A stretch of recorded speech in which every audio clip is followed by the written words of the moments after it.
Dobar dan, gljivoljupci. Imam za vas jedno pitanje.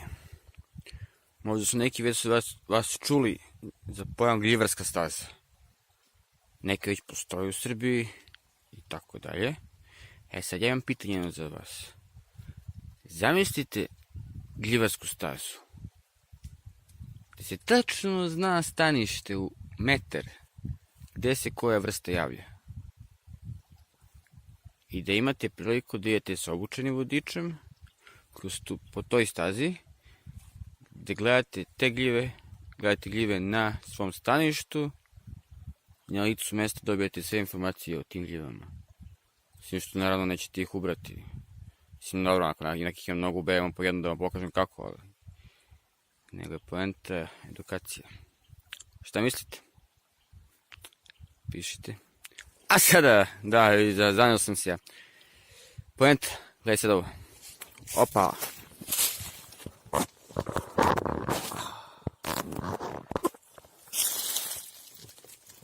Počela je sezona, dragi moji gljivoljupci. A ove lepotice su meni. Danas iznadile. Ajde da virnem, možda ima potoke. Jeste suša, možda ima dovoljno vlage. Kad ono isplatilo se. Koja je ovo vrsta? Trenutno pojma nemam, ali je prelepa. Pazite ove boje. Lokacija tajna. Nadam se da će biti svetski popularna. Ako se ostvare naši planovi da učimo ljude što je šta. Na terenu promovisanje održive realne zaštite gljiva. Pazite vi ovo. Ovo i nije ta vrsta, neka druga vrsta. Neka mi cijena verovatno neće negirati, tako ćemo razvoj. Idemo dalje. Hop, hop, hop. Samo moram paziti gdje stajem, jer ovo je jednostavno šta treba biti rezervat. Pazi ovo blago. Još jedna, znači ovo već treća vrsta koju sam vam pokazao. Da vidimo. I da, depot. Izvolite, dragi moji gljivoljupci, uživajte.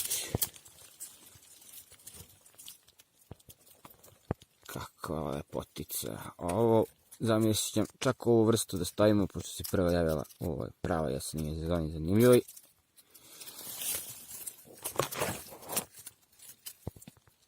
Za amblem. Kuska društva đerda, zašto ne? Vidjet ćemo kakve informacije će doneti. Trenutno stvarno ne znam da li je ova gljiva toksična ili nejestiva. Možda čak i jestiva koji bi ga znao.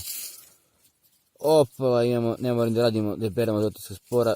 Imamo sve na terenu, se vidi. Opa, mogu da im pokažem nešto umjesto da vidite prikam. Evo, vidite ovo. Vidite sad ovo. Aha. Vidite. Kakva lepotica. Još neku potku lupi njih. Moram da se vraćamo, ovo sam vidio slučajno. U Brzinskoj šetnici. Vidimo se gljivoljupci.